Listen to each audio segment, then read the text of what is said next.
Hello and welcome. It's Kickoff with Jay again. He's doing football analysis the way you love it. And you know, I don't do this alone. But first, please do like and subscribe our video. Very, very important. That's the first thing you should do once you see this video. Just click the subscribe button down there, and so that you can see more of these videos and more of our content. And what we do here is football analysis of matches. I will also go to viewing centers to do post-match analysis from football fan. But I'm joined here by a prominent football fan on this show, Mohammed, again to talk about the just concluded match between Nigeria and Ivory Coast, which ended Nigeria 1, Ivory Coast nil. Mohammed, welcome to the show as always. Good to be here again. We previewed the match yesterday, and I was really happy that most of the things we talked about on this show was what we saw today in the match. A very good performance from Nigeria, and we are here again to dissect how it all happened. Yes, to dissect how it all happened.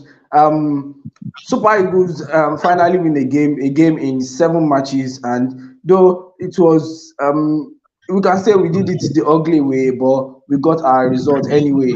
Mohammed, and we are level on points with Equatorial Guinea. That one was also a shocking game, and Ivory Coast right there. It was the result we needed. Our first win at Afcon.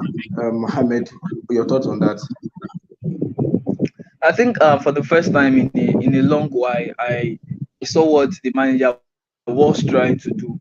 It worked in this one-off game against Ivory Coast. I think kudos to every single person. We talked about it yesterday. How I said I expect a back three from Nigeria. It was a very good defense. First of all, it was a very good defensive performance. William Troost Ekong, the man who eventually scored the winner, that was a very beautiful penalty as well. But I think the shift that Nigeria put, my worry going into this game was the midfield of the Ivory Coast, the physicality and all of that. But I think Nigeria put in a fantastic shift all over the pitch, every single person. And this is the first time I've seen this team work or play together as a football team. And it's a very good win for the Super Eagles of Nigeria.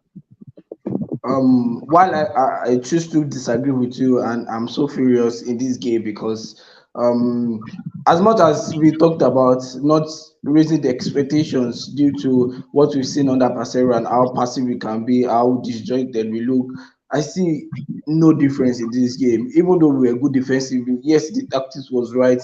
Maybe giving the results to play back five and giving that Ivory Coast are the host nation and they'll be coming with their fans and everybody right there at their back. And yes, that is right. But my worry still going from the first game. Nigeria can put together 10 passes together, even to attack.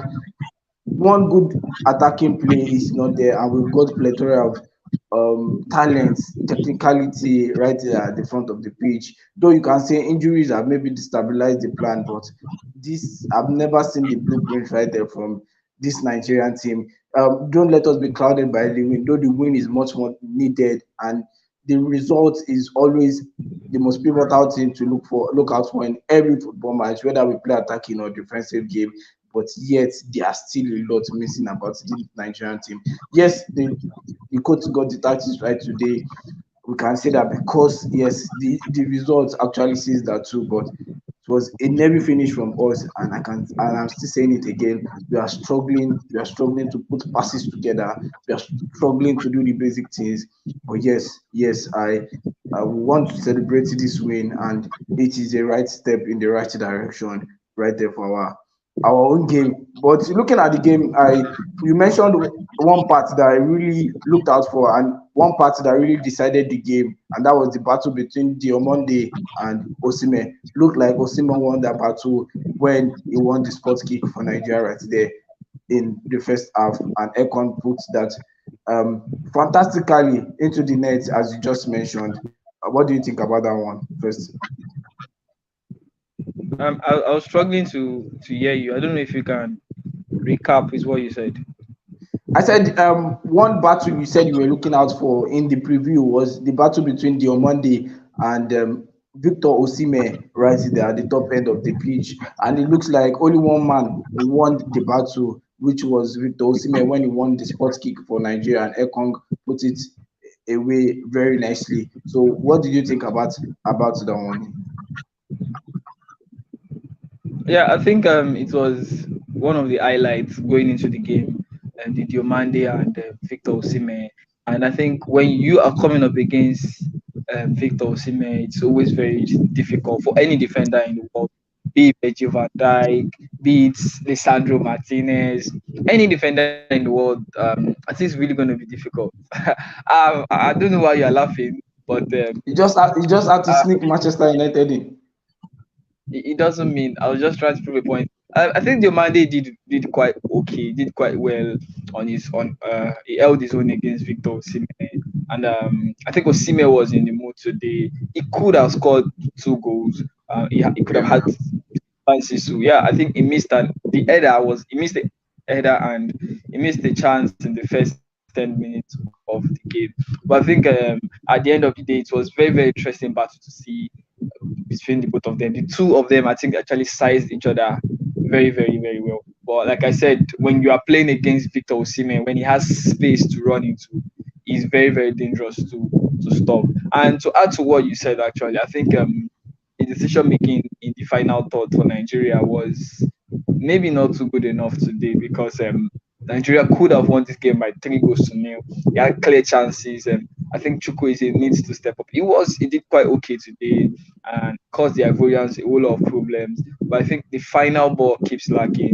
He missed two final balls to set Ademola Lookman through on goal today. There was also a chance from Bright Osai Samuel. So I think Nigeria needs to do better. It could have won this game by 3 goals to nil. And if you win by 3 goals to nil, that's a big statement to the whole of Africa, telling them that Nigeria has fully arrived.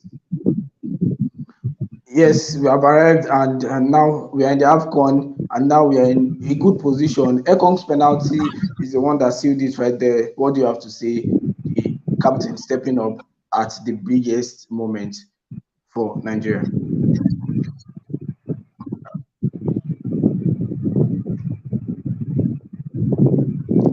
Can you come again? The network is actually Yes, I cracking. said I said Ekon's penalty, the captain coming up, standing up right there at the biggest moment for Nigeria and putting that one away. What can you say about the penalty? Yeah, I think it was a good penalty from William Troost-Ekong. I know many Nigerians would have actually had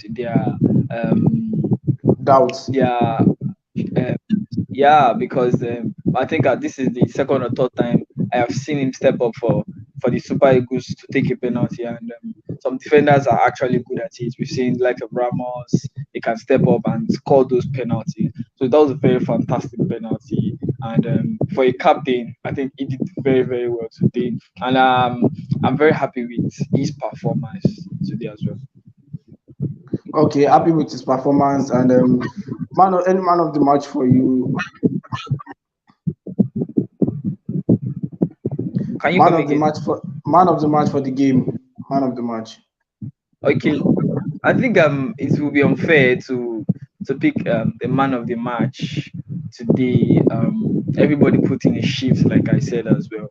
But Nigeria has already qualified to the next round of the competition. But I think I want to give a shout out to my goalkeeper, Nwaba.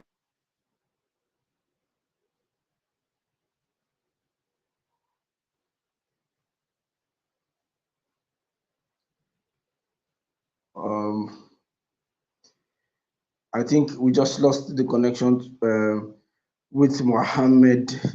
Maybe we join us soon, maybe we not, but I think that's pretty much a wrap on everything we have on you for this preview. And generally, I think Nigeria have a lot of work to do, even if we qualify for the next stage and all. Even if we qualify for the next stage and all, I think we have Mohammed back, and you were mentioning something on. I think you were mentioning something on the goalkeeper.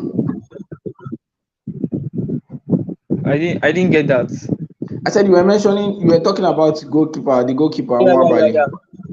yeah. I was talking about I think maybe because Nigeria have been starved of a goalkeeper for so long. I think I was really really happy. There was a ball that the Ivorian played and he ran 15 meters or 20 meters and touched the ball. That's what you want from your goalkeeper too as well, to relieve the pressures from the defenders as well. And I was wondering why the likes of Seko Fofana and Sangari were trying to shoot the ball from almost 40, 50 meters, and maybe they were trying to test. Maybe they've got information. They're trying to test him. But I think he did quite well, and he faced more tests than the first game. And hopefully Nigeria have a goalkeeper in the next 3 to 4 years. Yes, hopefully we have a goalkeeper that can keep that defense very much rest assured. Um, Yeah, and another for thing, us, I think it was very proactive. I could hear him shout at the defense, and it's the second game this is the second cap for the Super Eagles of Nigeria, but it's showing that being the goalkeeper, you need to be very vocal too as well. And I think it's good. It's a good one from Stephen Nwabali. very good one, very good one. I also, what are your hope for the next fixtures and what should we be looking at improving for the next fixtures? But I think we could see maybe two or three changes going into the next game because, like I said, due to the calculation and everything, I think Nigeria are through to the next round of. But this is the Afcon. You are not going to underrate any team. But we could see maybe two changes going into this one. It's good that the Super Eagles of Nigeria got the job done before the last round of fixtures because if they had not got the job done, there would have been a whole lot of pressure from them in the last game against Guinea-Bissau. Yes, it would have been a whole lot of pressure, but very, very good play from Nigeria. It was a fantastic match to watch. You know, we had some very nervy moments where we had to defend our lead, and also we still missed chances generally, but it was a very, very good game from us. And I hope as the tournament goes on, we are able to come together as a team, play together, to look less disjointed, especially when we're trying to put up attacks together. So that's your final thoughts before we round up. I think, like you said already, this is just the beginning. This is a tournament, and teams grow into the tournament. Most of the times, teams have to grow into the tournament. Teams get better in the tournament. But one thing I would like to see is, I'd love to see Alex Iwobi maybe moved much more forward. I think he played a much more deeper role, and it's Nigeria's most creative midfielder currently, I think, in the starting lineup or maybe even in the whole squad. But the injuries, like you said, have affected, and he's being made to play a much more deeper role.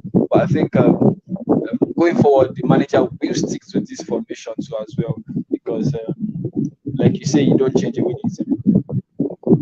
You don't change a winning team, and we hope Nigeria keep winning as we go on in this Afcon competition. Thank you very much for joining us, Mohammed, and please do like and subscribe. Our video is very, very important for the growth of the channel and for you to see more of our videos pop up on your screen right there. And till the next game, till we do the preview of the next game where we'll be facing Guinea-Bissau. Thank you very much, Mohammed, for joining us as always, and we'll see you when we see. Goodbye.